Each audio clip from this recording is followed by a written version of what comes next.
Você me avisa ou... Já está gravando já, Thiago. Tá. Bom, pessoal, boa tarde a todas e a todos que estão acompanhando a gente aqui nesse evento de hoje.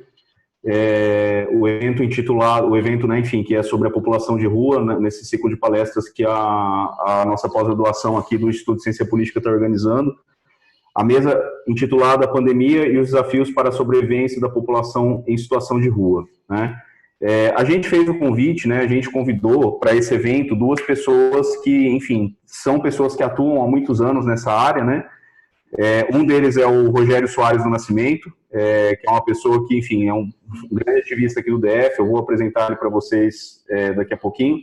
E a outra é a professora Lúcia Lopes, né, do Departamento de Serviço Social da UNB, tá?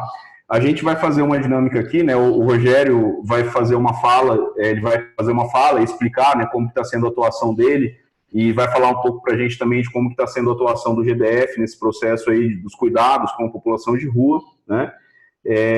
E a professora Lúcia Lopes vai ser a debatedora, né, vai colocar algumas questões a partir da fala dele para a gente poder, enfim, analisar um pouco mais a fundo, né, essas questões a partir dos estudos que ela vem fazendo, as análises que ela vem realizando nesse período recente, tá? E aí, só para lembrar, pessoal, quem está aqui com a gente na sala, né, enfim, a gente está com problema para fazer a transmissão no Facebook, mas quem está com a gente aqui na sala, do Zoom, se tiver pergunta, se tiver questão, me manda no chat, tá? No meu chat, no privado, que eu vou separar aqui as questões, e assim que eles fizerem essas falas, né, a gente vai passar as questões, eu vou ler as questões para eles responderem, né, e só lembrando também, né, de se identificar, dizendo, né, enfim, o seu nome e tal, e a sua situação, né, se é estudante, mestrado, doutorado, enfim, quem você é e o que você faz, tá bom? Então, eu vou apresentar aqui eles rapidamente. O Rogério Soares de Araújo, mais conhecido, né, ou também conhecido como Rogério Barba, é agente social, empreendedor social e hoje é um dos diretores, né, do Instituto Cultural e Social no setor. Ele é ex-morador de rua, né, e ele realiza diversas ações sociais para resgatar e ajudar pessoas que se encontram em situação de rua. É uma das lideranças mais relevantes e atuantes da população em situação de rua no Distrito Federal. A professora Maria Lúcia Lopes, por sua vez, é professora adjunta da Universidade de Brasília, possui experiência de gestão nas áreas de serviço social, previdência social, assistência social e saúde suplementar.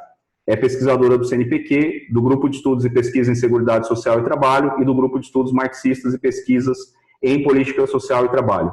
Possui publicações na área de Política Social e Serviço Social, principalmente nos seguintes temas: Seguridade Social, Previdência Social, Assistência Social, Trabalho, Serviço Social e População de Rua.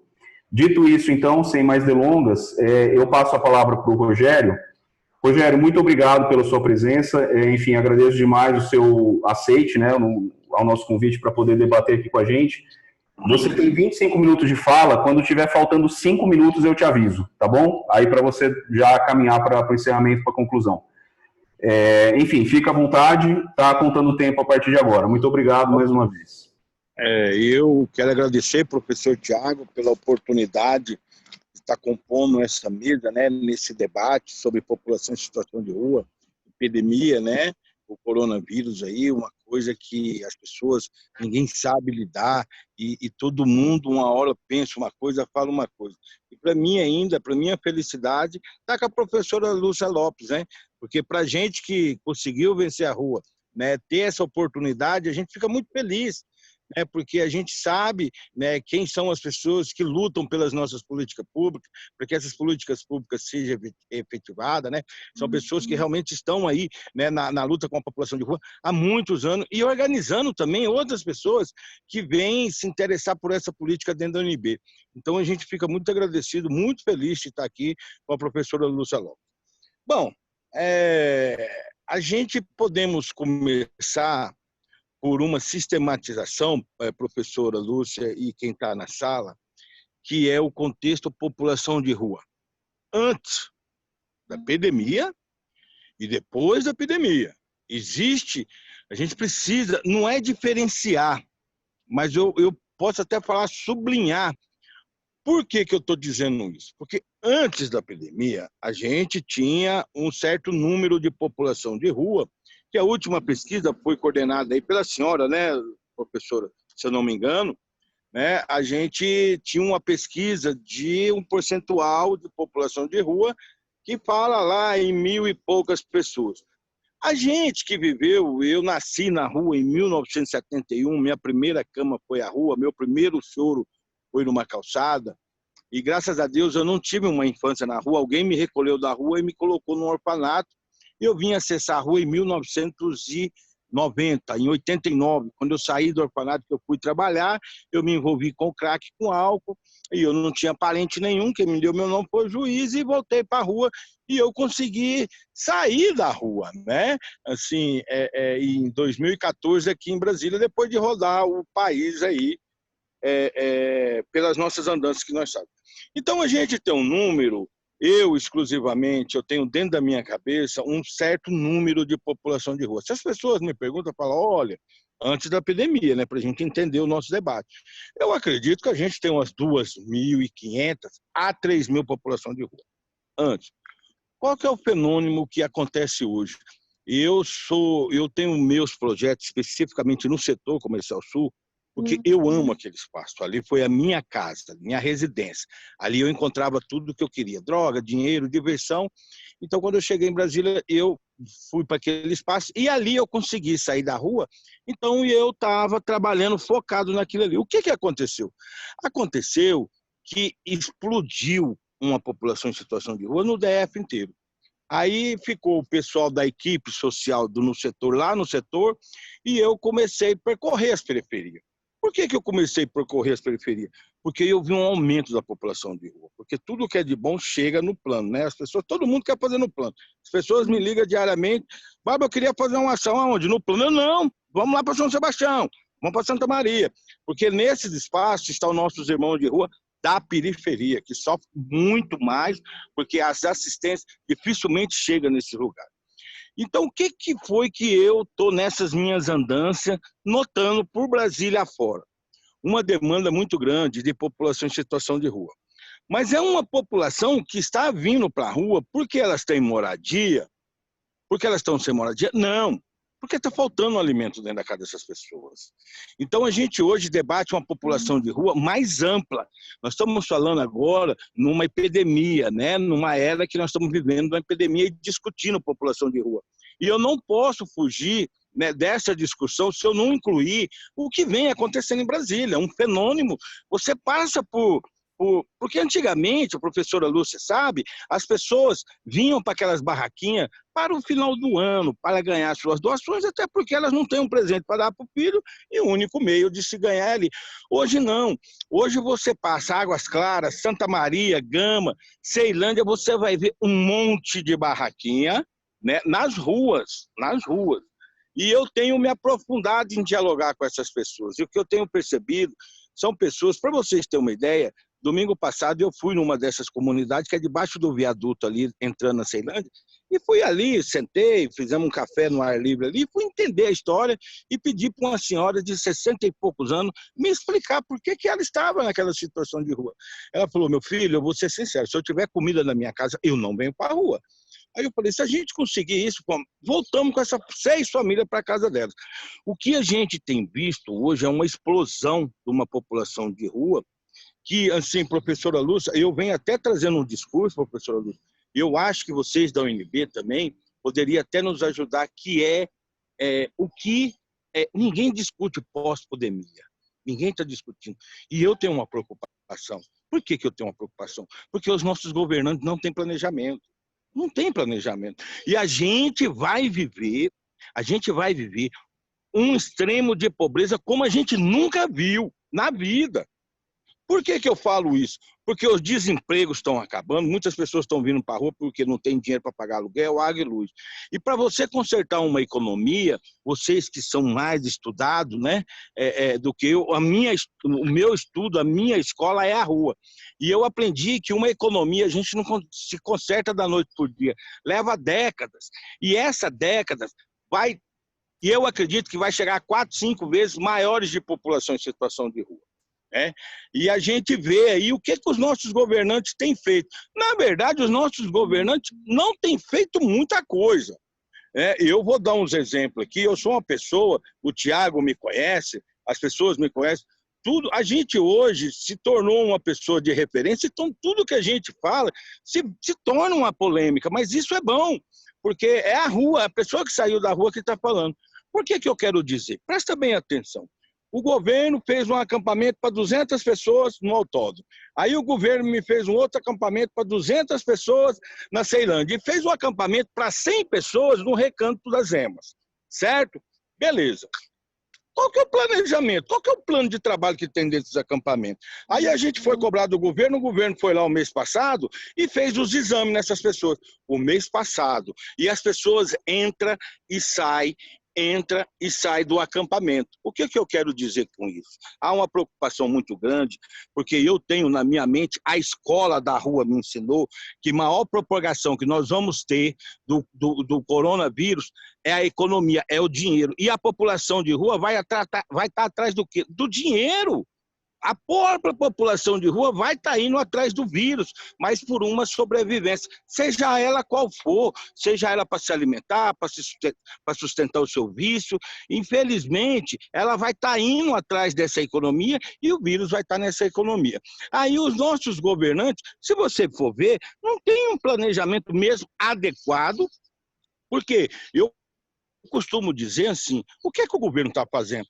Só está fazendo um montoado de gente? Qual que é o planejamento? A minha preocupação como ex-morador de rua é, e se uma pessoa dessa levar um vírus lá para dentro? Aí pergunto eu, é um espaço para 200 pessoas, aonde não estou reclamando dos dormitórios, não. É primeira linha, é classe A. Só que tem um problema.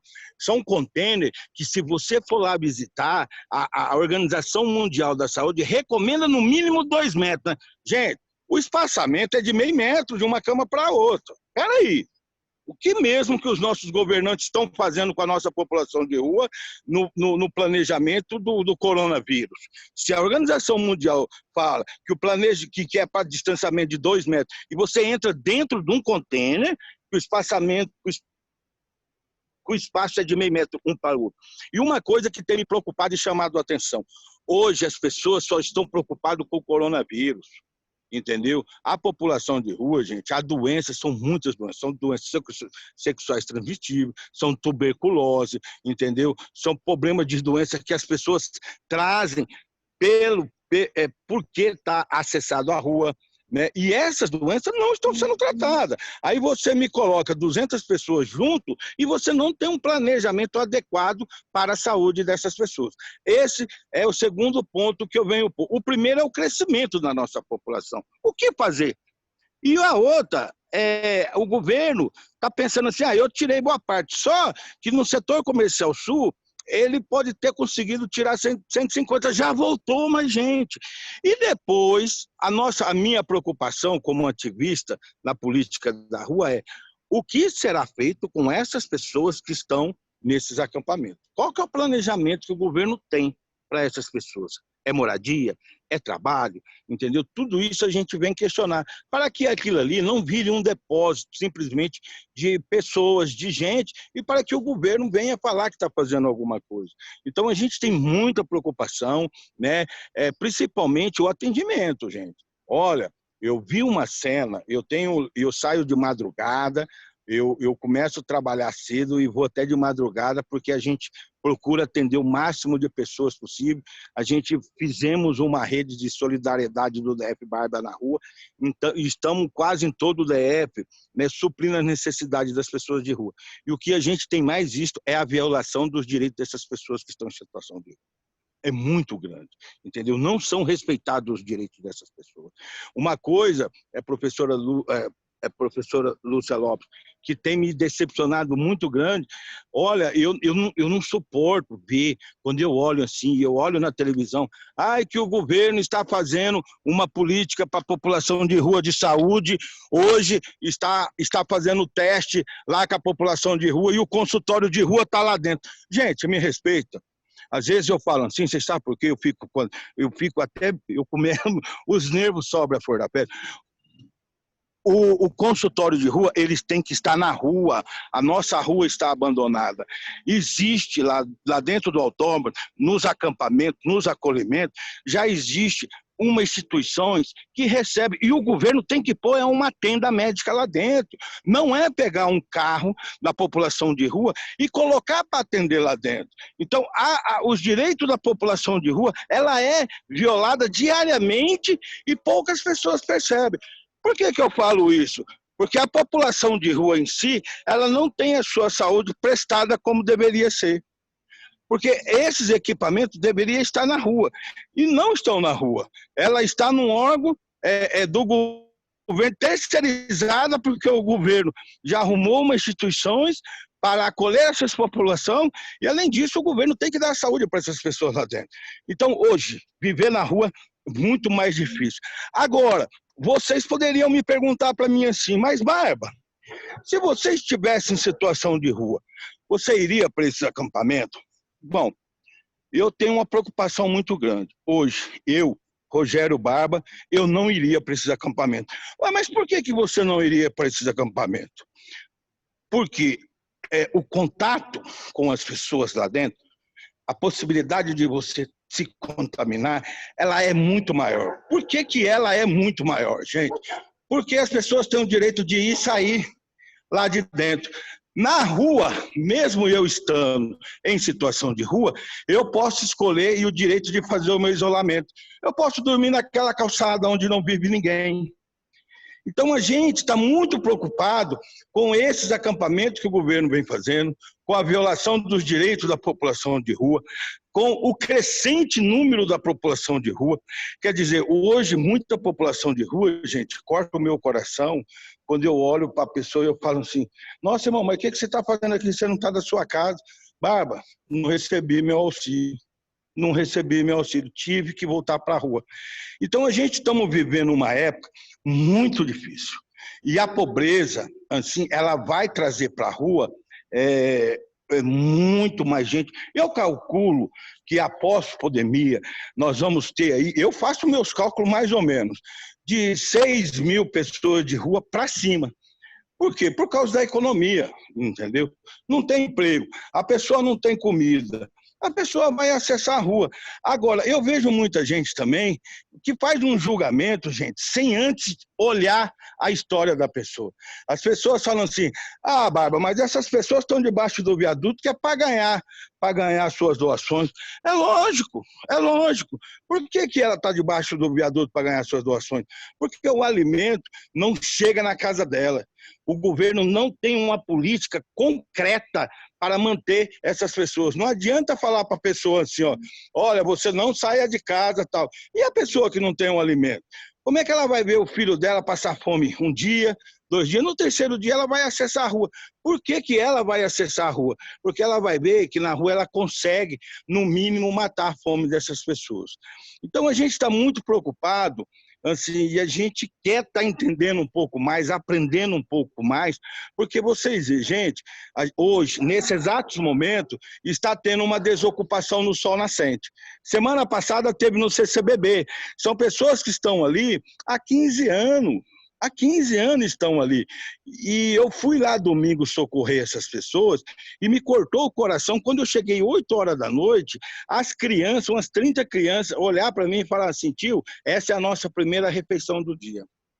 Cadê o direito dessas pessoas? Cadê os nossos governantes? Entendeu? Que política que eles estão fazendo? Quer dizer, aí vai lá, e além disso, gente, tira essas pessoas de lá. Eu não estou aqui discutindo se é direito, se não é direito da pessoa ocupar lá aquela área do CCBB. Eu estou querendo dizer que nós estamos vivendo numa época de pandemia. O que é o melhor? Né? A gente não fala melhor, né? Mas qual que é o jeito mais fácil de trabalhar com essas pessoas? Ter essas pessoas lá na ocupação dela ou ter essas pessoas nas calçadas de Brasília? E nesse momento, o governo, o DF Legal agora, que é o nome, né? Está fazendo mais uma derrubada no Sol Nascente. Pergunto eu, para onde vai levar essas pessoas? Para onde o governo? Aí você vai escutar a matéria falando assim, aí o jornalista vai lá e fala assim, ah, mas o governo ofereceu o albergue, tal. Você já esteve num albergue? Você conhece a história do albergue aqui de Brasília? Você já se aprofundou? Eu, Rogério Barba, morei 20, quase 30 anos na rua. Pergunta para mim se eu já fiquei em algum albergue. Eu nunca fiquei em albergue. Porque o albergue ele não é tudo aquilo que as pessoas falam. entendeu? E aí as pessoas começam a julgar a pessoa porque a pessoa não está dentro do albergue. Mas vai entender o que é um albergue. Aí eu falo assim para o cara, o âncora do jornal, você já passou uma noite no albergue para você conhecer o albergue? Você sabe o que é um albergue? E assim, a gente está muito, mas muito mesmo decepcionado com as nossas políticas públicas. E uma coisa que eu quero aproveitar e agradecer aqui é a sociedade civil. Eu nunca vi uma sociedade civil tão bem organizada para atender a população de rua nessa época de pandemia, gente. É uma sociedade que tem correspondido aos nossos apelos, é uma sociedade que tem socorrido essa população de rua, e eu falo para todo mundo, professor Lúcia Lopes, é assim, essa pandemia, ela veio trazer as coisas dos avessos. O que aconteceu? Quem era visível se tornou invisível. E quem era invisível se tornou visível. A população em situação de rua, quando estava no setor comercial sul, eu faço uma referência ali, porque ali é onde concentra mais a população de rua, no setor comercial sul passava 200 mil pessoas por dia, né? E nesse vai e vem, você quase não via essas pessoas. O que aconteceu? Essas pessoas que eram visíveis, que transitavam para baixo e para cima, passou a ser invisível, elas passou a ficar dentro da sua casa. E quem começou a circular pela rua? A comunidade da rua, a população em situação de rua. E começou a dar uma visibilidade para uma política que a gente que vem militando, né, como umas pessoas que lutam por política pública, a gente vem avisando há muitos anos. A nossa política para a população de rua, ela é uma política ultrapassada. Ela é uma política que ela precisa ser rediscutida. E os nossos governantes achavam que estava tudo em ordem, né? E assim, os governos que a gente vê, eles fazem umas coisas que eles não procuram os movimentos coletivos para discutir. Aonde é que estourou esse problema da população de rua? Foi quando o governador simplesmente vai lá e coloca um decreto aonde fecha tudo. Que ele tinha que fechar tudo, eu não estou discutindo aqui. Mas Barba, mas tem um problema do vírus propagar, legal. Mas antes de você fechar um bar ou um restaurante, você deveria primeiro ir e procurar fazer uma política para a população de rua aonde você acolhesse essas pessoas. Aí você me fecha, aí me falta uma alimentação, que essa alimentação não era servida pelo governo, era servido pela sociedade civil, pelos bares e os restaurantes, aonde essa alimentação acabou faltando. Essa alimentação acabou faltando, a população de rua começou a dar seu grito.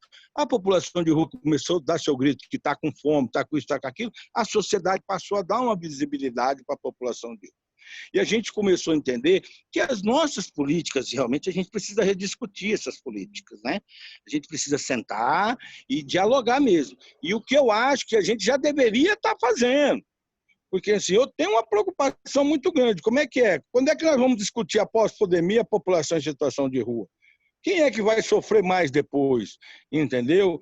Porque a população de rua aumenta, a criminalidade aumenta. Eu não estou criminalizando o meu povo, a minha população de rua. Por que eu falo que a criminalidade vai aumentar mesmo? É a pobreza. O traficante, ele não quer saber, ele vai usar as pessoas que estão na rua para poder ter o seu ganho, para poder essas pessoas traficar, entendeu? Para trazer o rendimento para ele. Então, isso faz com que a criminalidade aumente e as pessoas acabam criminalizando a rua. Entendeu? Porque não entende de uma política. Nós não temos uma política hoje, se você for discutir uma política de segurança pública para a população de rua. Não tem. Entendeu? É uma população que é criminalizada, marginalizada, e assim, e os nossos governantes, assim, eu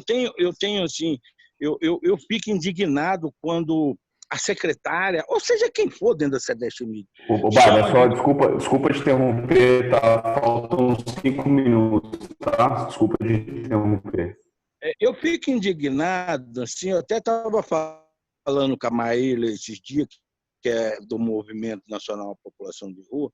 Mas espera aí, Maíla. Há 2 meses atrás, a gente tivemos uma reunião com a secretária que assumiu a SEDESC Mídia, a Nayara Noronha, né, que é a esposa do governador. Nós tivemos uma reunião com ela 2 meses atrás. Cadê a devolutiva? Você não tem.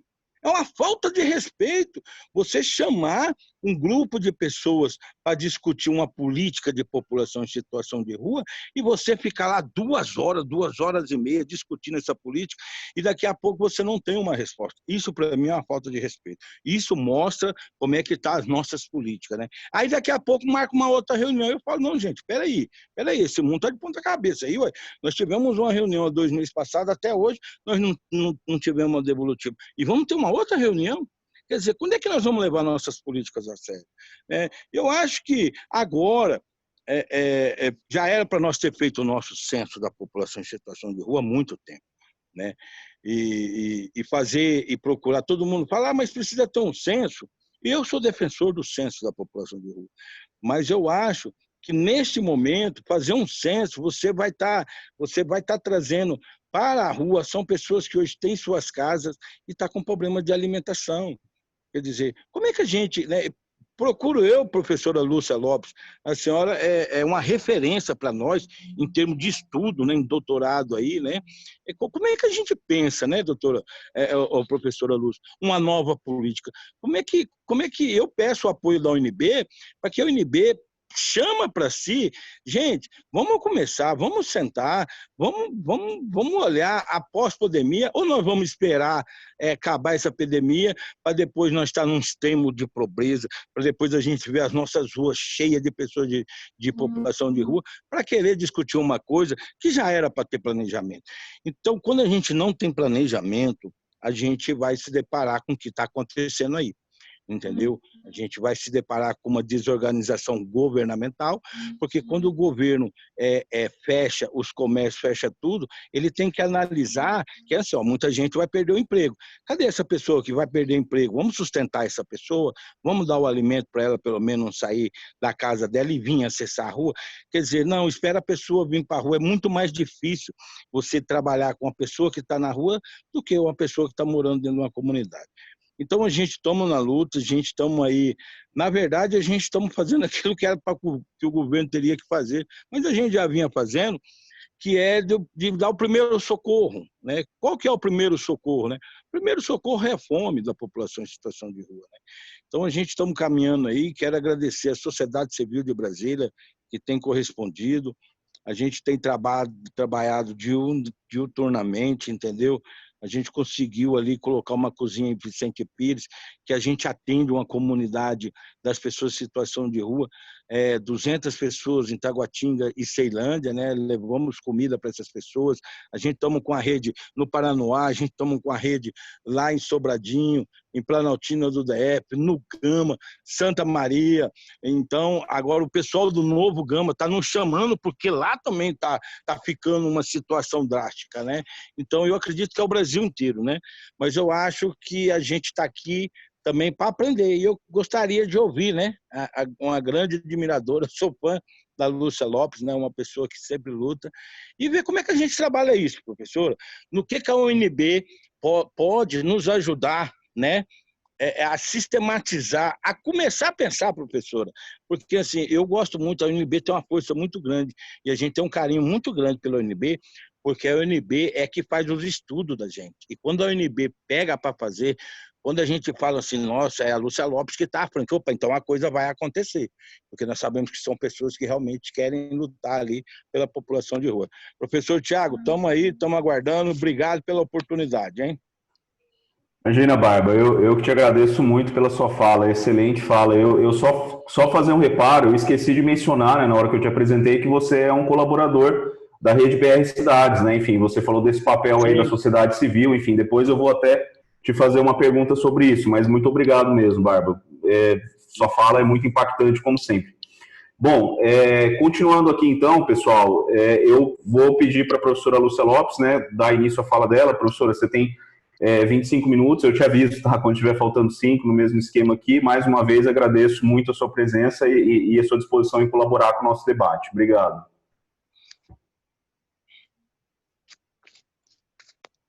Tá, só ativa o seu áudio, por favor.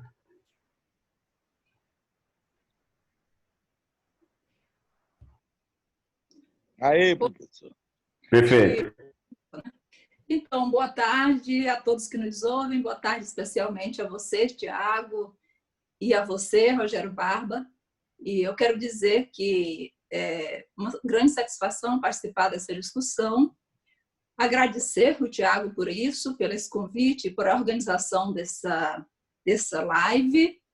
E dizer, Rogério Barba, que você, mais uma vez, me emocionou muito, né? Mais uma vez, trouxe muitos elementos para a gente refletir, né, sobre eles. Então, é uma fala assim, muito completa do que é a diversidade das situações que envolve a população em situação de rua, né? E eu quero pegar alguns pontos que você trouxe, concordando plenamente com, né, boa parte deles, ou quase toda a totalidade. A primeira é a seguinte, né? Quando você expressa a preocupação em relação ao contexto e à possibilidade de expansão, né, deste fenômeno população em situação de rua. Então, vou ter plena concordância, e o que as pesquisas e estudos apresentam é que as pessoas em situação de rua são pessoas, em primeiro lugar, um grupo populacional que é bastante heterogêneo, que tem histórias de vida diferentes, tem idades diferentes, tem origem diferente, mas tem pelo menos 3 coisas em comum. Uma pobreza extrema, porque não tem condições de garantir a sua própria reprodução, e também não tem acesso às políticas sociais para que pudesse garantir essa reprodução de forma satisfatória. Um outro elemento que também caracteriza essa população, sem dúvida alguma, é a inexistência de moradia regular. Embora algumas tenham, né, mas boa parte não tem moradia regular, seja uma casa, um apartamento, uma república, né? E, além disso, são pessoas que, por conta de todo o contexto, em geral, têm algum vínculo familiar interrompido, né, por conta de todo o processo mesmo, e até da exigência de respostas que não podem ser dadas individualmente. Então, estas pessoas com essas características não estão nas ruas porque querem. Como bem disse o Rogério, este fenômeno é uma produção da sociedade, né? Então, as pessoas estão na rua, alguns deles estão na rua, né, porque viveram nas suas trajetórias de vida, por exemplo, alguma situação peculiar que levou a isso. Isso é verdade. Então, tem pessoas que saem de pequenas cidades para os grandes centros, às vezes fazer um tratamento de saúde e depois não tem como voltar para casa. Sai do hospital e não tem como voltar para casa e vai para a rua. Nós temos pessoas que vivem em situações de calamidade, né, em municípios que vivem calamidades públicas, e que depois, situações adversas, né, nas sociedades, como alguns fatores que não estavam sendo esperados. As situações, por exemplo, de enchentes ou de secas também provocam esse fenômeno. Mas, na realidade, o que está na base do fenômeno população em situação de rua é a ausência de renda, o desemprego profundo, né, a insuficiência da moradia, e todo esse contexto ele se aprofunda imensamente nas situações de crise vividas no sistema capitalista. E nós estamos vivendo uma crise estrutural do capital bem antes da pandemia, né? Então, desde a década de 70, vive-se uma profunda crise estrutural do capital, com grandes proporções, de longa duração, atinge, né, os diversos países do mundo, e que em alguns momentos se aprofundaram imensamente, como em 2008, 2009, e agora o contexto da pandemia, sem dúvida alguma, vai provocar uma expansão gigantesca, um agravamento gigantesco dessa crise, que se refletirá no aumento da pobreza e da desigualdade social. E, sem dúvida, num contexto como esse, este fenômeno população em situação de rua tende a explodir, né? Então, esse é o primeiro ponto que o Rogério traz e que é verdade. Para fortalecer essa argumentação, eu quero apresentar alguns dados, né? Então, a ONU e a FAO, no mês de abril, fizeram uma projeção de que, até o final de 2020, o mundo terá pelo menos 265 milhões de pessoas vivendo em situação de insegurança alimentar. Então, são 135 milhões a mais, né, do que seria até dezembro de 2019. Isso numa previsão inicial do mês de abril. Do ponto de vista das ocupações, houve uma retração e a tendência, né, já apresentada também no mês de abril pela OIT, é que haja uma grande retração da população ocupada. Então, mesmo daqueles que vivem no trabalho informal, há uma previsão, né, uma estimativa da OIT de que 1,2 bilhão de pessoas, ou seja, a metade da força de trabalho do mundo, possa ficar sem condições de garantir a sua própria reprodução. Isso é um dado gigantesco, né, que nos assusta profundamente. Em relação ao desemprego, todas as estimativas feitas até agora pela OIT já foram ultrapassadas. A OIT imaginava, né, no mês de março, ela anunciou que muito possivelmente até o final do ano de 2020 nós teríamos no mundo só de pessoas desempregadas em torno de 24 milhões. Todavia, só até o dia 31 de maio, só os Estados Unidos já tinham mais de 30 milhões de desempregados, né? E no Brasil, essa situação se agravando imensamente. Só os meses de março e abril, das pessoas que tinham emprego regular, 1,2 milhão ficaram sem emprego. O IBGE divulgou no dia 29 de maio que houve uma retração da população ocupada em 4,5 milhões pessoas.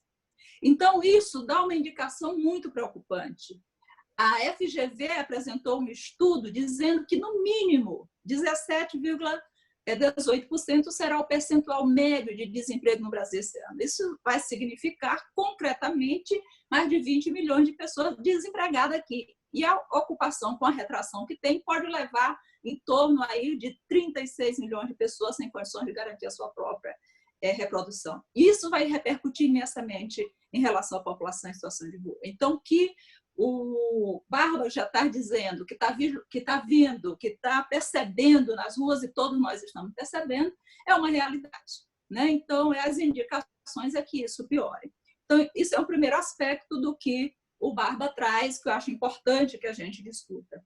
A segunda coisa que é importante, que ele também trouxe, que é um elemento muito significativo, essas pessoas que estão nas ruas, dadas as condições de não se alimentar, de não dormir direito, né, de não ter realmente o que comer, ficar exposta a todo tipo de violência, e a fome é uma situação de violência grande, né? Mas também a falta de condições de garantir a sua própria higienização e tal, e a violência mesmo sofrida, a violência policial, né, que essas pessoas sofrem também é muito grande. Por conta disso, estão suscetíveis a um conjunto de doenças, como ele falou, tuberculose, né, DST, AIDS, muitas situações. E tem um sistema imunológico absolutamente comprometido. Então, isso expõe muito mais essas pessoas numa situação de pandemia gigante, que, na realidade, as pessoas têm dito, o vírus, o novo coronavírus, ele atinge a todo mundo. De fato, ele atinge a negros, a brancos, a pobres e ricos, mas ele está matando e alcançando desigualmente as pessoas. Tá? Porque as pessoas que efetivamente estão sendo atingidas e as pessoas que estão morrendo são aquelas que dependem do sistema público, né, que não está funcionando em capacidade adequada, que dependem, né, de políticas públicas para garantir a sua própria reprodução, tá? São aquelas que estão expostas, né, nas ruas, são aquelas, em geral, como apresentou ontem, no dia 24, o IBGE apresentando uma primeira PNAD de Covid, indicou que 70% das pessoas que tiveram algum tipo de sintomas da Covid-19, 70% são negros, né? Então, isso demonstra que, de fato, esta é a população que está sendo mais atingida. E aí, pegando um outro gancho do que o Barba trouxe, o que está sendo feito? Ora, a população em situação de rua já tem uma relação muito ínfima com as políticas sociais. É uma relação muito precária. Apesar de existir o decreto 53, desde 2019, instituindo uma política, a implementação dessa política pressupõe a adesão de estados e municípios. O que aconteceu de uma forma muito lenta. Eu fiz uma pesquisa em 2016 com um grupo de estudantes, para ver quantos entes da federação tinham feito adesão a essa política no Brasil. Foram menos de 32 oficialmente. Nós temos só de município, né, mais de 5.500 municípios e 27 unidades da federação, incluindo aí os estados mais o Distrito Federal. Então, somente 32 tinham feito adesão formal. Isso faz com que a gente tenha, nos estados, algumas iniciativas, mas completamente desarticuladas. Eu estou falando ainda antes da pandemia, né? Vou falar depois da pandemia. Então, nós vamos ter, por exemplo, iniciativas que existem em vários lugares. Abrigos, nas condições precárias, péssimas, como ele disse, né? Deu exemplo daqui. Inclusive, aqui, quando era Albercon, eu lembro que teve uma aluna que foi fazer uma pesquisa de tão absurdo que eram as condições de funcionamento, chamava as bastilhas modernas, né? Então, uma coisa funcionava com regra de prisão, né? Algumas coisas, não só pelos horários estabelecidos, mas as dificuldades de condições de atendimento.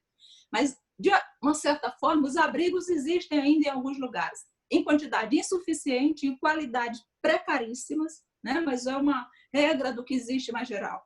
O CREASPOP, que existem 230 CREASPOP no Brasil inteiro. Aqui no DF, né, nós temos já o de Taguatinga, que o Barba citou, tem o daqui da 903 Sul, e tem o da Diversidade também, ali na 914, né, mas na realidade CREASPOP não tem dois.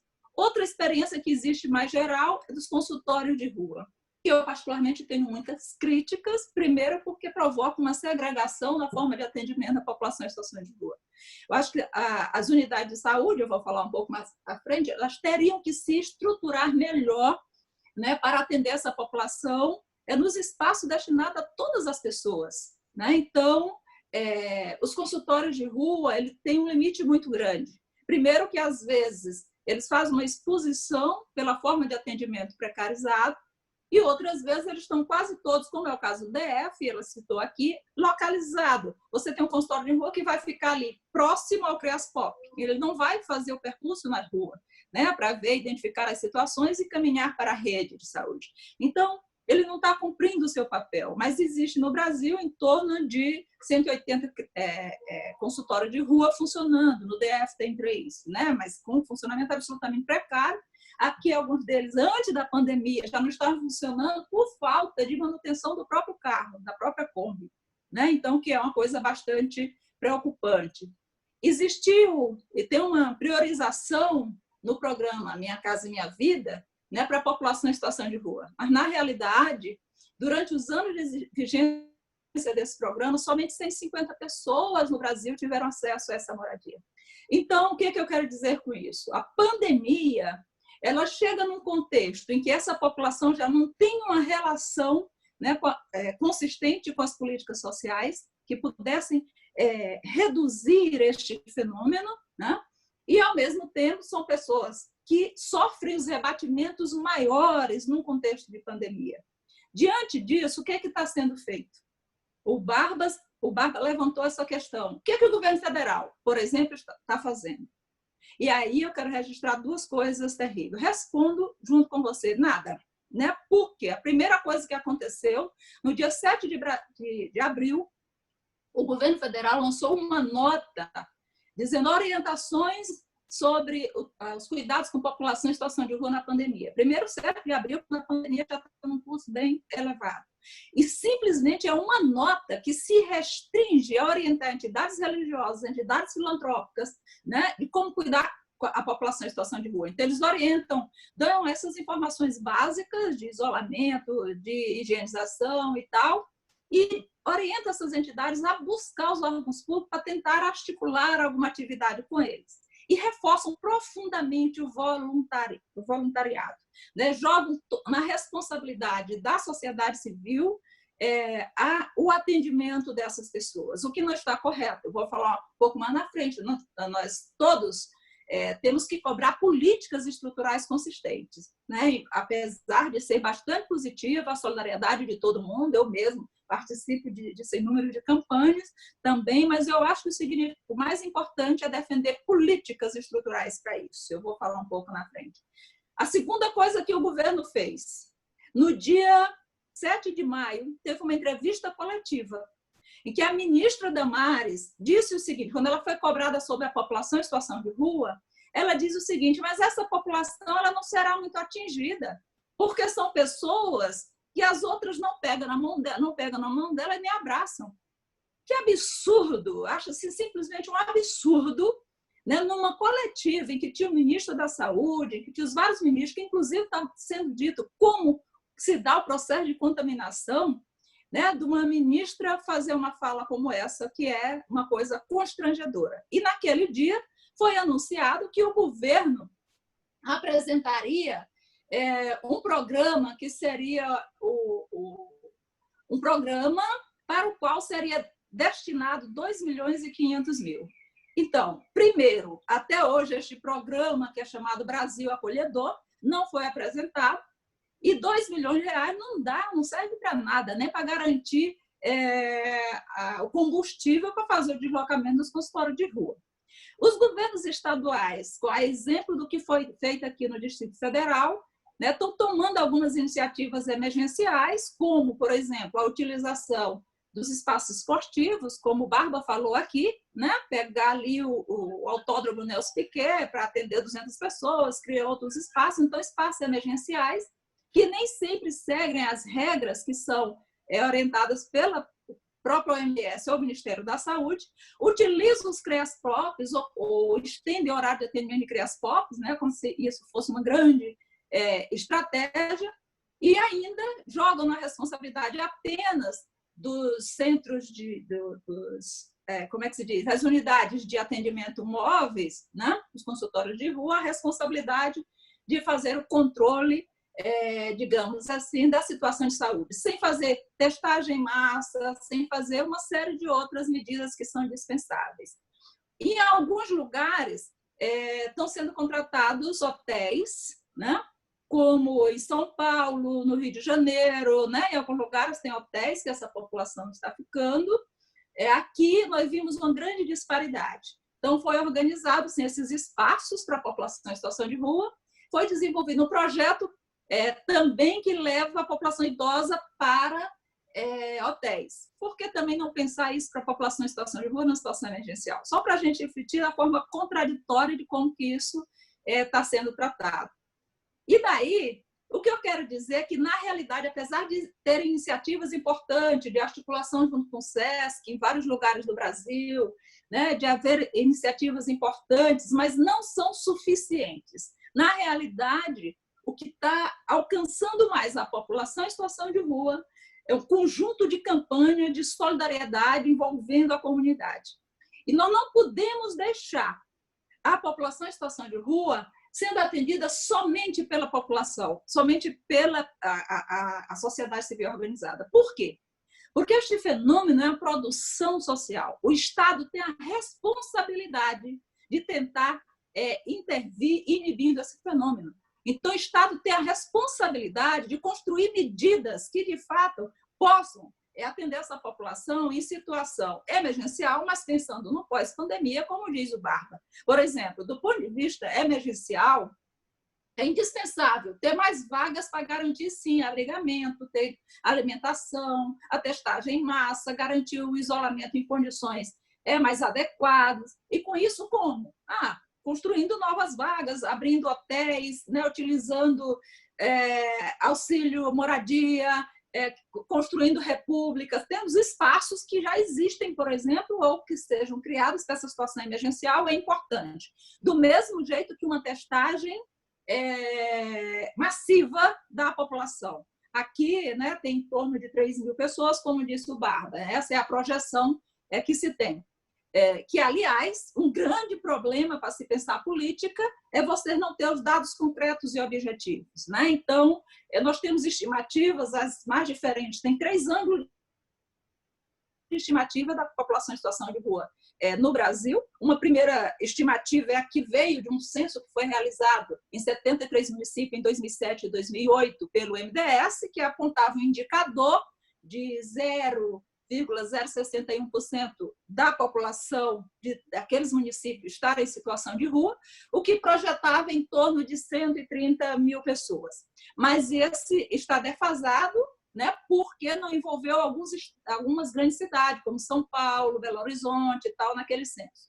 Nós vamos ter outra estimativa que foi feita pela IPEA, com base no censo do SUAS, né, que apontava para 101 mil pessoas. E agora o próprio governo federal está utilizando como referência aquilo, 140 mil pessoas, que são as 140 mil pessoas em situação de rua cadastradas no CAD único. Mas nós sabemos, o Barba sabe disso, a gente que trabalha muito tempo com população em situação de rua, nós sabemos que nem todas as pessoas estão cadastradas no CAD único, né?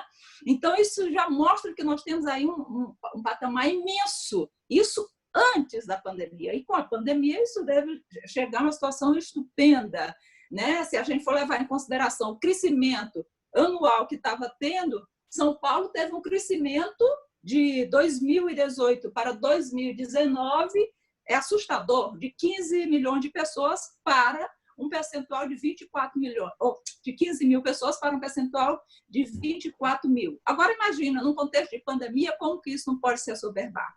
E aí, o que seriam... Professora, desculpa só te interromper, 5 minutos, tá? 5 minutos. Eu vou concluir agora.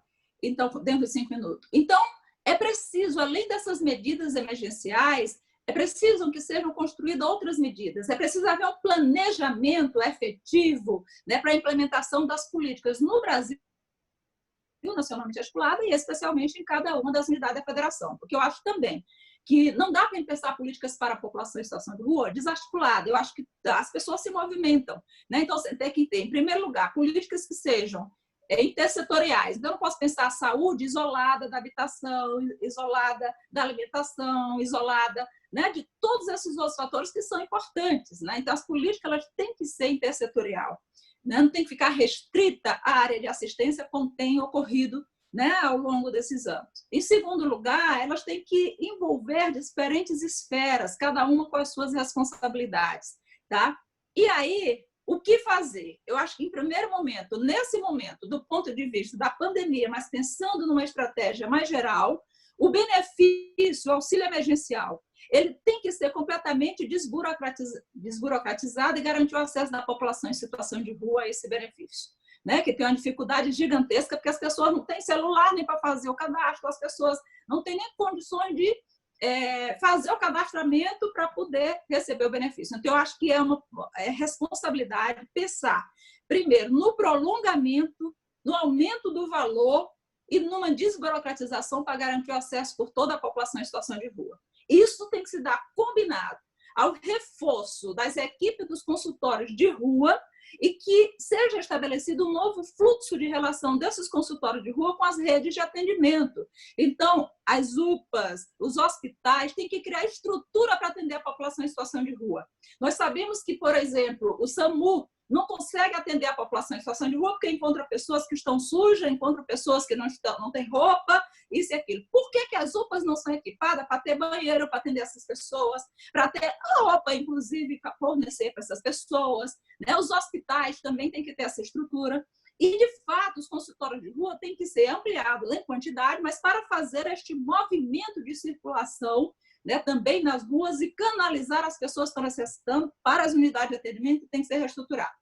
Terceiro ponto, é preciso realmente pensar em unidades de habitação, programas habitacionais, né? Não dá para ficar sem pensar, de enfrentar esse fenômeno sem pensar nisso. Primeiro, tem sim programa de moradia de interesse social, o GDF está discutindo um dos programas, mas eu acho que tem que ter uma destinação muito concreta para pessoas em situação de rua. O que é esse programa de moradia de interesse social? Existe um sem número de casas, de imóveis públicos, por exemplo, a Previdência é um exemplo, que podem ser transformados em apartamentos para que essas pessoas possam morar.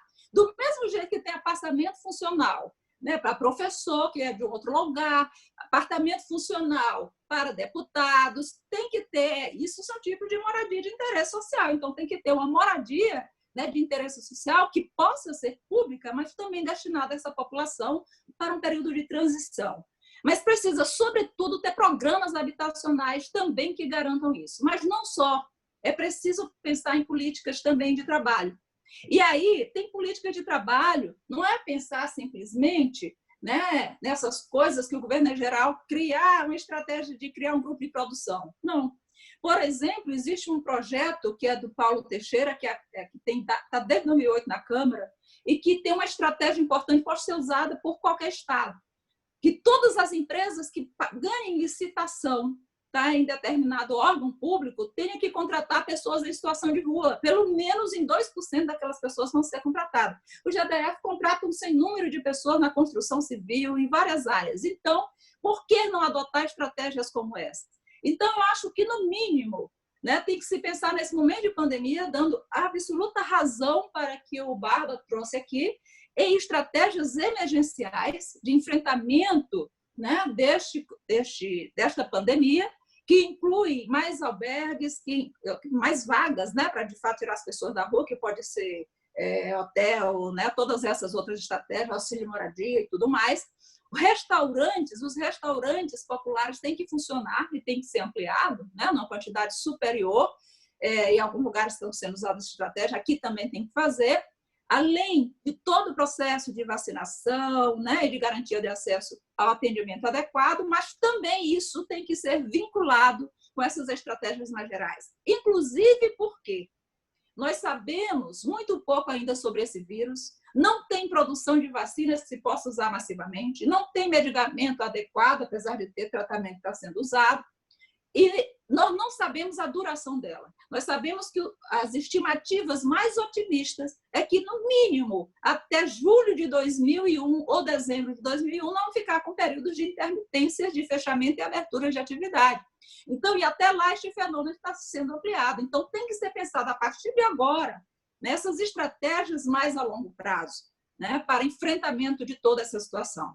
E, para finalizar, dizer o seguinte: nós todos, né, professores, pesquisadores, pessoas, gestores públicos, militantes de movimentos, pessoas que atuam, né, na defesa dos interesses da população em situação de rua, temos que tentar pautar em todos os espaços que nós tivermos essa discussão e também a necessidade, sim, sem dúvida alguma, de, ao ser pensado o censo populacional, né, mais adiante, incluir as pessoas que não têm domicílio, como a população em situação de rua. Por quê? Porque a gente não consegue planejar política, destinar recursos, se a gente não dimensionar o público a qual se destina e não tiver bem definidas suas características.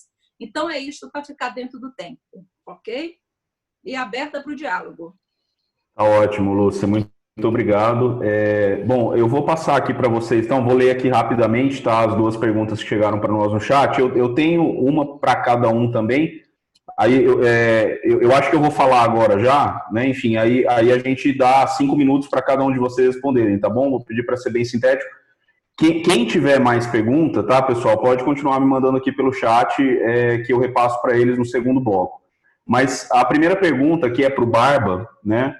Barba, é da Esther, tá? Que é nossa mestranda aqui no Instituto de Ciência Política. Ela disse, inclusive, para falar que ela te conhece, né? Ela te conhece lá da ação do Natal da Rodoviária, que ela participou algumas vezes dessa ação.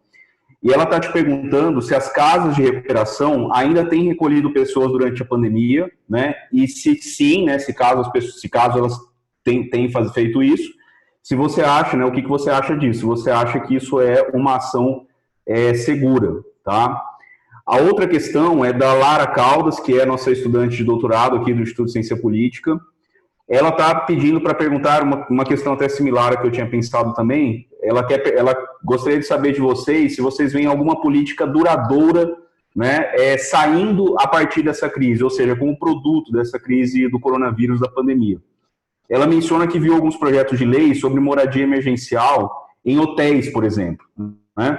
Então, a pergunta dela é, será que conseguiríamos usar a crise do ponto de vista político para ampliar o debate, a pressão e a exigência da aplicação da função social da propriedade? Em suma, há esperança no fim desse túnel? Tá? Então, essas são as perguntas da Esther e da Lara. Eu, particularmente, deixa eu só conferir aqui para ver se tem mais alguma questão. Eu, particularmente, gostaria de perguntar, primeiro para o Barba, né? Barba, você falou desse papel que a sociedade civil tem atuado, né? Enfim, que a sociedade civil tem desempenhado, que é em substituição ao governo, né? Ou seja, a sociedade civil tem atuado, tem feito o que o governo deveria estar fazendo. Isso é muito visível em vários aspectos. Você poderia nos contar, né? Você poderia nos relatar se nos coletivos e nos órgãos que você atua já existem discussões e projetos sendo gestados no âmbito da sociedade civil para o pós-pandemia? Enfim, o que tem sido pensado e discutido nesse sentido? E também como que a sociedade civil hoje está discutindo formas de monitoramento das ações do governo, né, justamente no mundo pós-pandemia. Você falou, por exemplo, né, eu comentei aqui que eu esqueci de mencionar, né, na sua apresentação, que você era membro do BR Cidades. Né, enfim, então, órgãos, né, enfim, coletivos, instituições, organizações como essa, né, qual que é o papel que elas estão desempenhando agora e que elas podem vir a desempenhar, né, no mundo, vamos dizer assim, pós-pandemia.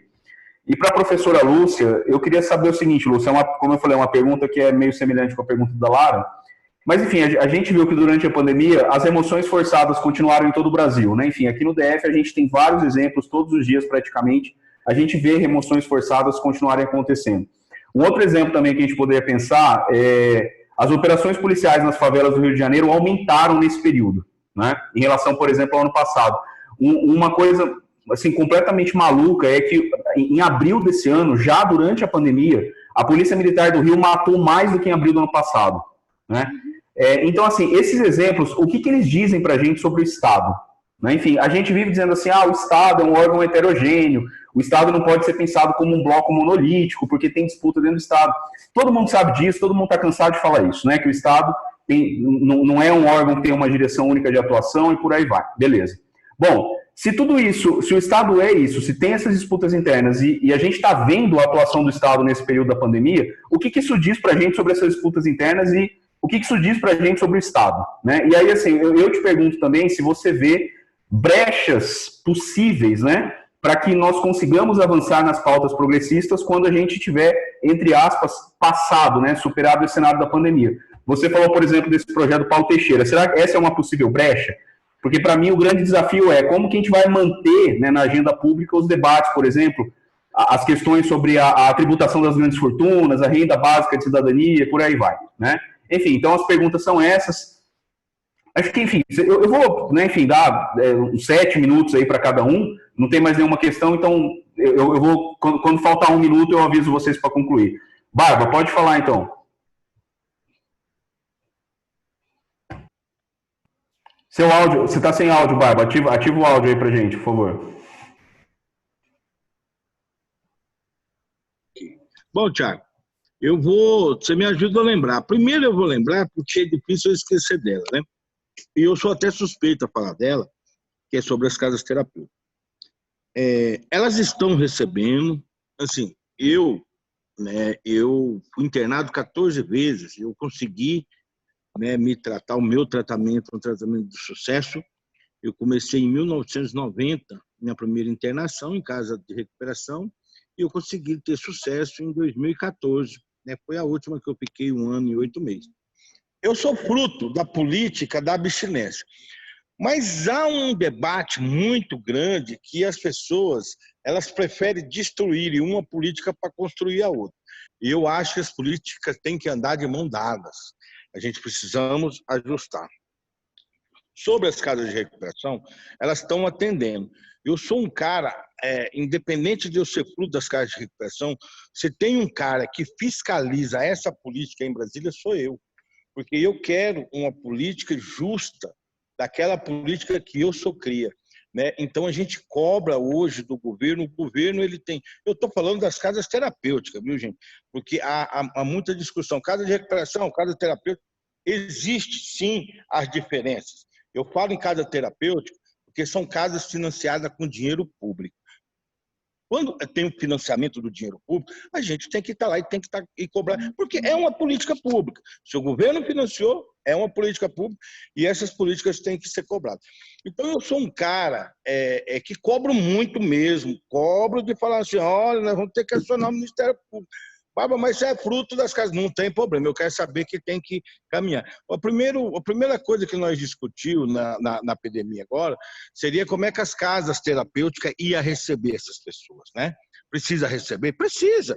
Porque hoje a gente tem uma grande ideologia de ficar brigando. A casa terapêutica, redução de dano. Gente, uma coisa está ligada à outra. Eu não preciso destruir uma política de redução de danos para criar uma política de abstinência. Eu não preciso fazer isso. Eu preciso ajustar as duas, porque as duas são importantes para mim. Eu trabalhei as duas, entendeu? Mas as casas terapêuticas hoje, para as pessoas se ingressar definitivamente num tratamento, a gente cobra que primeiro a casa acolhe essas pessoas e deixa essa pessoa numa quarentena, para depois ela colocar em convívio com as pessoas. Elas são importantes? Gente, elas são importantes. Existem as casas de recuperação que não são regularizadas, muitas delas não são regularizadas, que a gente precisa trabalhar para que essas pessoas se regularizem e trabalhem no âmbito da política pública. Não é abrir uma casa por abrir, não.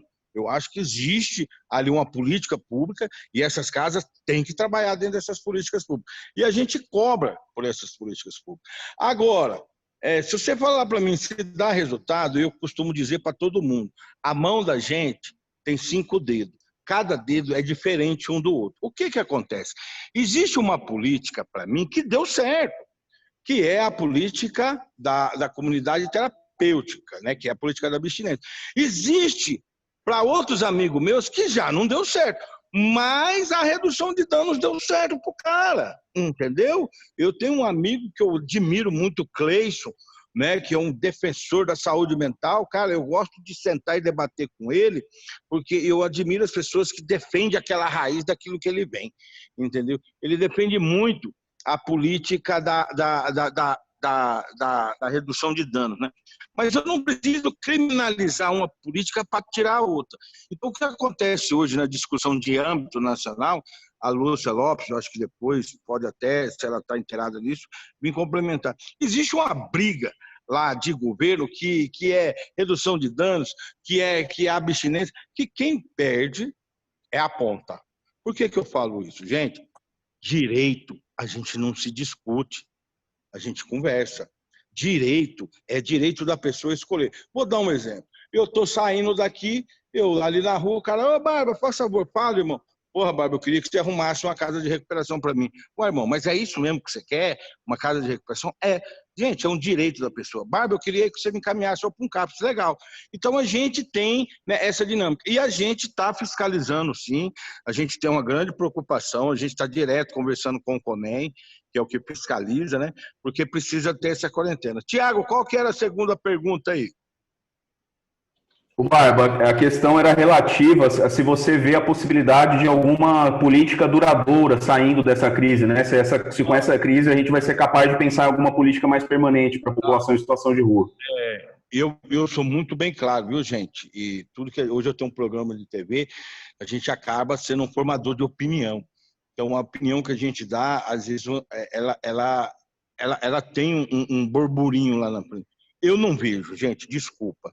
Eu sou muito realista, por isso que eu falo, peço aqui para a professora Lúcia Lopes, para a gente começar a sair na frente e pensar. Eu não vejo, gente, desculpa. Sabe por que eu não vejo? Porque eu fui uma pessoa que eu morei na rua de 89 a 2014, né? Então, já não via. Você imagina agora que não tem um planejamento, gente. Eu já estou desenhando a fala dos nossos governantes, seja ele distrital e seja ele federal. Sabe qual que vai ser a fala dos nossos governantes? Nós não temos dinheiro, a pandemia quebrou o Estado. Então nós vamos viver nisso, porque o Estado, ele não rege para os pobres, o Estado ele rege para os ricos. A classe pobre vai comer daquilo que cai na mesa. E é o problema da situação de rua. Eu não vejo. Assim, eu vejo um cenário que a gente vai precisar unir muito mais a sociedade civil, porque eu acho que a sociedade civil que vai dar uma resposta muito grande. Mas eu vejo um cenário de pobreza, um cenário de miséria, um cenário que nós não vamos ter investimento. Nós já não temos investimento. Nós já não tem. A gente precisa entender, e a professora Lúcia trouxe uma visão muito importante, que é desde lá de 1970, o capitalismo. O capitalismo vem tomando conta. Quando o capitalismo vem tomando conta das nossas políticas, ela abafa. Então, o que vai acontecer? Entre o governo pegar R$1 bilhão e investir na área social e investir nos empresários, o que ele vai fazer? ele vai investir na área dos empresários. Então, eu não vejo com bons olhos, Tiago, sou um cara muito franco, muito consciente naquilo que eu estou falando.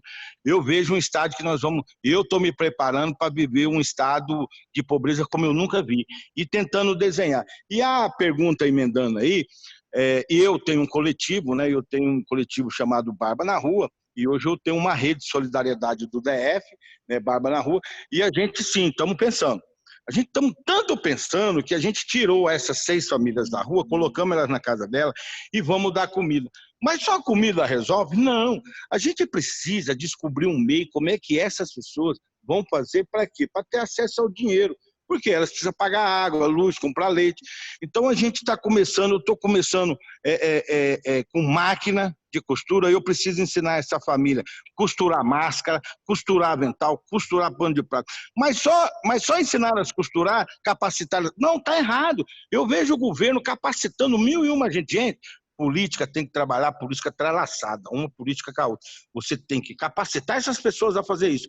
Mas o principal, gente, você tem que ser o garoto propaganda, você tem que vender esses materiais. Se eu tenho uma rede hoje, né, que eu tenho conhecimento, eu vou fazer que essas pessoas fabriquem e vou falar para as pessoas, gente, precisa comprar, a gente precisa vender isso. Então, a gente está preocupado, sim, Tiago, em atingir, né, muito se fala em empreendedorismo, eu nem falo em empreendedorismo, na sobrevivência, que é ensinar a pessoa a fazer um bolo, conseguir um forno para ela, para que ela possa fazer um bolo e sair aí para as rodoviárias vender, porque ela precisa ganhar.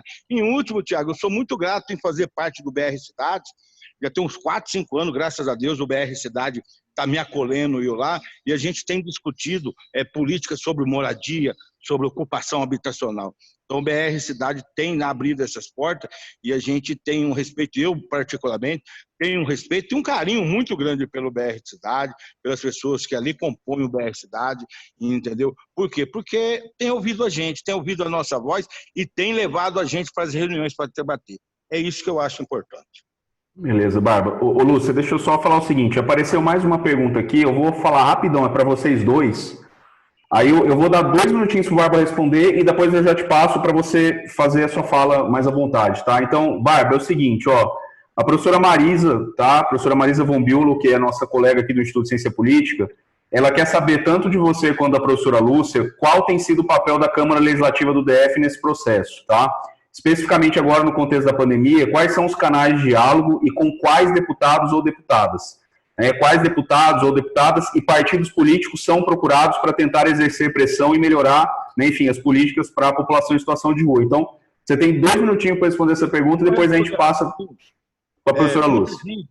Muita gente me pergunta para mim, Bárbara, mas por que você é ser candidato? Eu não preciso, viu, gente? Eu não misturo política com serviço social, porque um dia que a pessoa sair como candidata, acabou o trabalho social dela, eu não acredito mais que ela vai fazer. Então, eu não tenho intenção nenhuma na política, eu tenho no social. Bom, a gente tem um canal muito ligado, né? Hoje, eu, Rogério Barba, o coletivo Barba na Rua, independente de lado político, eu tenho uma ligação com 7 a 8 deputados que apoiam os nossos projetos. Então, quando a gente tem uma demanda, uma denúncia, a gente recorre a esses deputados. E eu vou te falar para você, a gente tem surgido efeito. Temos sim, entendeu? Tem alguns deputados muito bons ali, que têm lutado pela população em situação de rua. Às vezes não gosta nem que falam, né? Na verdade, não precisa estar falando, não. Mas nós temos, eu particularmente, eu tenho um grupo de 7 a 8 deputados que acreditam no meu trabalho e que me apoiam, tanto da direita quanto da esquerda. Eu quero saber se ele vai colocar a política em prática, aquilo que está no papel, entendeu? Então é isso que a gente precisa sentar. A gente precisa sentar com os nossos deputados e dialogar, e saber que os nossos encaminhamentos estão ali para virar política, está ali para virar lei. Esse é importante. Então a gente tem um canal. Hoje eu tenho um canal direto com a defensora, com a promotora, com a doutora Mariana, que é a promotora de justiça da Pop Rua, que tem respondido dioturnamente as nossas demandas. Então, nessa época de pandemia aqui, a gente tem feito assim, um contato com uma rede muito importante aqui em Brasília, e a gente tem surgido efeito que essas denúncias de comida estragada, essas denúncias que não estava tendo teste, tudo isso a gente passa né, lá para o gabinete dos deputados, e eles têm dado esse encaminhamento perante, né, o Tribunal de Contas, perante o Ministério Público, junto com a gente. Então, eu não quero citar nome de deputado, entendeu? Mas nós temos hoje, eu, Barba na Rua, coletivo, tem de 7 a 8 deputados que acreditam no nosso trabalho. Beleza, Barba, muito obrigado. Lúcia, a palavra está com você, então. Como o Barba falou por 11 minutos, você tem esse tempo também para você fazer suas considerações aí, tá bom? Ok, obrigada. Bom, em primeiro lugar, eu vou fazer um comentário em relação ao primeiro ponto de comunidades terapêuticas, né, que o Barba falou um pouco. Eu queria fazer em relação a isso 2 pontuações. A primeira, eu particularmente, né, nesse debate nacional, me posiciono muito, né, em defesa da política de redução de danos, que infelizmente o governo desmontou, está completamente, né, desmontando essa política, por alguns argumentos principais. Primeiro, o uso de álcool e outras drogas é um fenômeno social. Todas as camadas sociais, todos os setores fazem uso de álcool e outras drogas, entendeu? Pode até não fazer outras drogas, né? Então, não é uma coisa restrita e limitada à população em situação de rua. Mas há um grande preconceito quando foi construída a política, o plano CRAC, é possível vencer, né, que é o nome mais geral disso, e redirecionando, né, um conjunto de iniciativas em relação à questão da política do consumo de drogas para a população em situação de rua e para indígenas, como se somente esses grupos populacionais fizessem consumo de drogas. Então, aí tem um preconceito muito grande embutido, em primeiro lugar. Em segundo lugar, a política de abstinência ela pode ser importante, pode ter efeito para algumas pessoas, como bem disse o Barba. Mas a política de redução de danos, como vinha sendo desenvolvido com os CAPs-AD, né, eles reforçam uma perspectiva, em primeiro lugar, de que há um processo que tem que ser seguido, né, para reduzir os danos das drogas que são consumidas. Então, é preciso um curso, né, para você chegar até a abstinência, né, geral, se for o caso. Um processo metodológico diferenciado que parte de uma concepção diferenciada de tratamento. Em segundo lugar, defender essa política, uma política estatal e não exclusiva, direcionada para as comunidades terapêuticas, também tem a ver com a defesa da laicidade do Estado. Tem pessoas que são ateus ou ateias, são pessoas que têm outras religiões, né, e que não querem ser tratados naquela comunidade, que deveria ter a oferta desse serviço pelo Estado diretamente, né, estruturando esse serviço. Eu acho também que tem um outro elemento importante, que quando ele direciona o fundo público para essas comunidades, dificulta o controle social. Por mais que tenham pessoas e organizações e a gente faça um esforço, né, para ter o controle em relação à aplicabilidade do recurso que é direcionado, ele fica bem mais limitado do que se fosse feito diretamente por um serviço também do Estado. Então, eu, particularmente, defendo profundamente, lamento o que o governo está fazendo em relação ao desmonte da política de redução de danos, acho que tinha sido uma das grandes conquistas que o Brasil tinha tido, né, e que ele desmontou, infelizmente. Do mesmo jeito da política de saúde mental antimanicomial. Foi um desmonte e que a população em situação de rua também vai sofrer isso. O que é que a gente percebe? Mais violência, né, em nome de um possível tratamento. É o quê? A possibilidade das internações compulsórias. Então, a pessoa que está fazendo uso de outras drogas em algum espaço, né, é levado forçadamente a fazer uma internação para fazer esse tipo de tratamento, né? Então, acho que é preciso que a gente reflita muito sobre isso.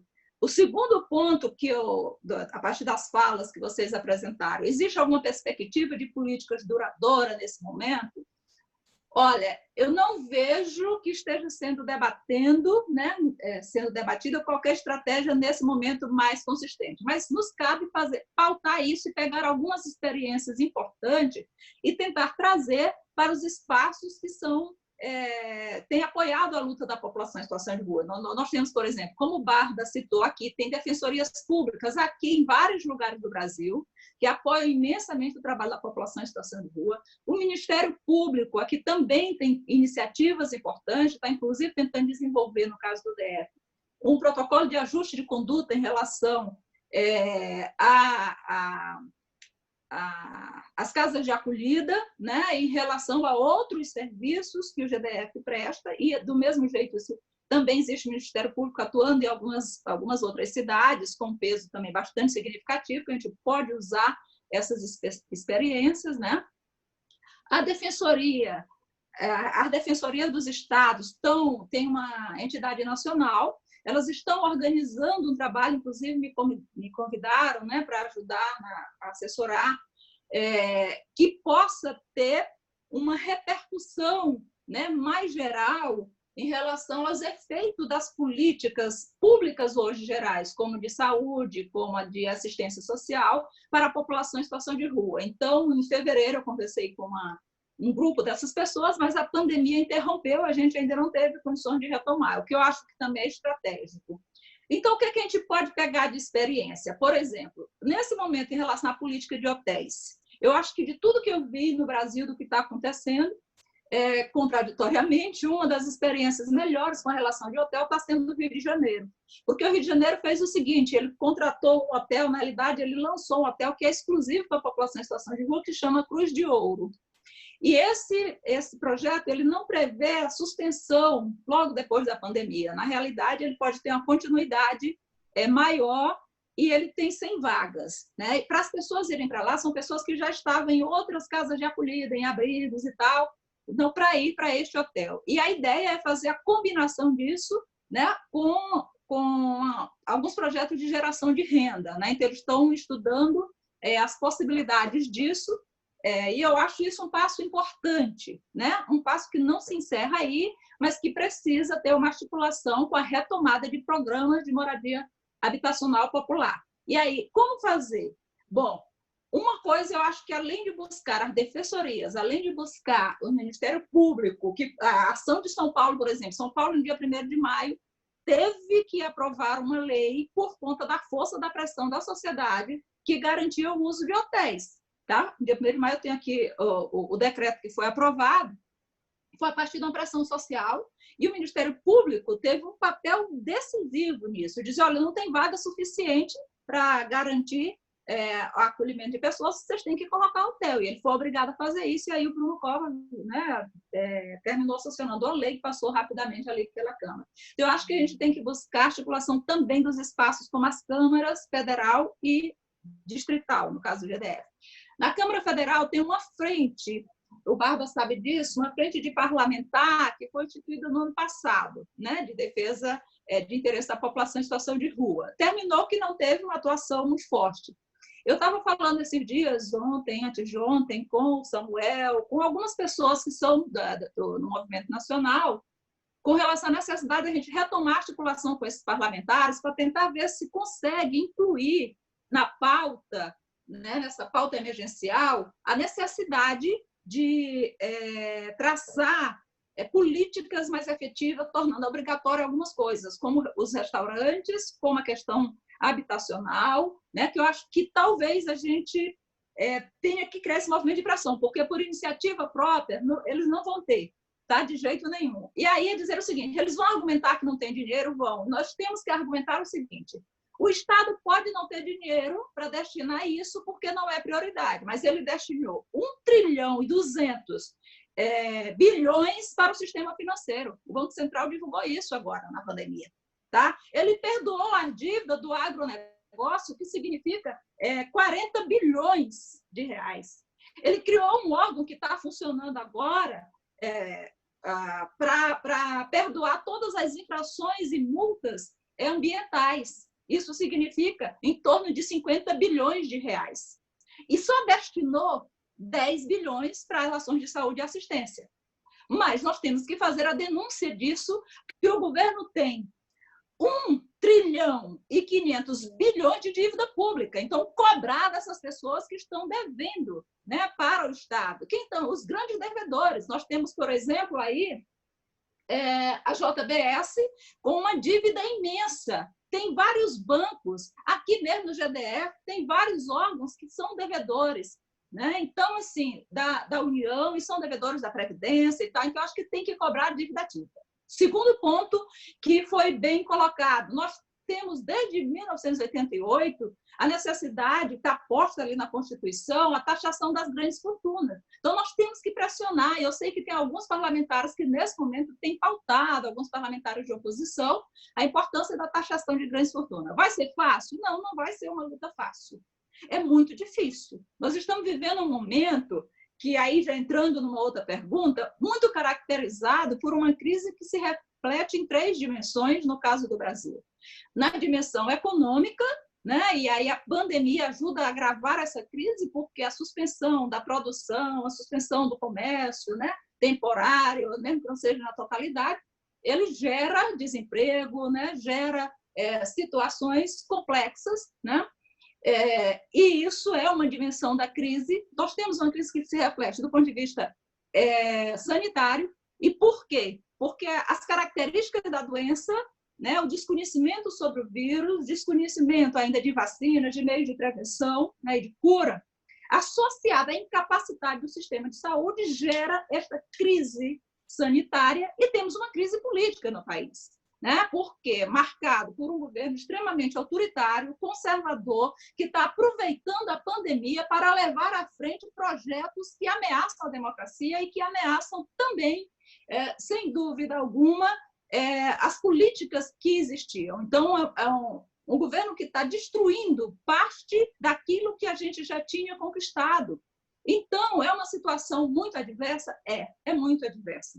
Mas, para poder reverter isso, nós temos que ter iniciativas como essa. É uma live aqui, é um debate acolá, é um manifesto aqui, é uma ida na rua, né, quando tiver condições de fazer com segurança maior, desenvolver pressões nessa direção, porque senão nós vamos ficar como o sapo que fica amassado no pé do boi, mas até ele reage. Então, nós vamos ter que construir essa condição de reação para a gente não morrer, né? A gente tem que ter a esperança. Agora, adversa a situação E aí, para finalizar, considerando mais um ponto que foi colocado aqui, que é a situação da violência. Sem dúvida alguma, num contexto de desigualdade tão profunda, tá, há uma tendência de agravamento da violência, porque a violência é fruto da desigualdade social, como já dizia o Ottaviani, certo? Então, as pessoas não tendo o que comer, elas vão buscar, certo? As pessoas não tendo como garantir a comida para o seu filho, elas vão buscar de alguma forma. Se isso não vem em forma de política social, se isso não tem retorno por meio de programas de transferência de renda, se isso não tem retorno, algumas pessoas vão fazer o quê? Tem uma tendência a ter convulsões sociais, né, a ter movimento dessa natureza. Mas o que nós estamos vendo é que, na realidade, a violência que mais se expandiu nesse momento, né, associada à violência doméstica em relação à mulher, é a violência policial. E o que o governo fez? Pode pegar o relatório de direitos humanos do ano de 2019. A primeira coisa que o governo fez foi excluir a violência policial deste relatório, para omitir essa face, né, extremamente autoritária, agressiva do Estado que se manifesta por meio da polícia. Então, nós não estamos vendo pessoas sendo assassinadas, né, pessoas negras em especial, adolescentes, pessoas de favela sendo assassinadas só nos Estados Unidos. No Brasil, tem aumentado imensamente, como você falou, Tiago. Né? Então, nós temos assim, coisas absurdas, cenas e situações e contextos de um crescimento gigantesco da violência. Né? E aí, nos cabe fazer a denúncia, né, de que a violência ela efetivamente se dá por uma desigualdade gigantesca que se revela, né, em nosso país e que nessa pandemia está se agravando com a colaboração, né, das ações do governo que tem supervalorizado o lucro em detrimento da vida, né, abrindo aí de qualquer forma o comércio, que tem destruído políticas significativas, que tem estimulado, inclusive, o desemprego em situações como essa, porque a medida provisória 936, ela autoriza, né, ela possibilita a suspensão de contrato, redução de salário, né, no contexto super agravante. Então, isso coloca um desafio gigantesco para todos nós militantes, para todos nós pesquisadores, né, de ter que correr, né, mesmo o processo acontecendo, de realizar as pesquisas, de fazer estudo, de fazer denúncia e de fortalecer as lutas mais gerais que todos os setores estão desenvolvendo nesse momento. Né? Então, mais do que nunca, a classe trabalhadora tem que se articular, né, em todas as suas representações. E não existe uma pessoa em situação de rua que esteja lá, que o ricaço X. As pessoas em situação de rua expressam uma fração significativa da classe trabalhadora. Tanto é que mais de 70% das pessoas que estão na rua tiveram experiência de trabalho anterior. Mais de 58% mantém a sua reprodução, mesmo tendo na rua, com captação de material reciclável, com outros elementos. Então, essa é uma parte da classe trabalhadora que, nesse momento, sofre, né, uma exposição maior, mais gigantesca, e todos nós, que ainda estamos numa condição bem mais favorável, temos que nos aliar, que fortalecer as alianças nesse momento das mais diferentes formas, né, que a gente possa contribuir, ou é com o texto, é com uma articulação, é com uma luta aqui, é com uma campanha solidária, é com um debate, né, dessa natureza ou de outra dimensão, para que a gente possa sair desse contexto de desigualdade. Então, eu finalizo dizendo isso, e agradecendo mais uma vez pela possibilidade do debate, me colocando à disposição, agradecendo também a força, o exemplo, né, que é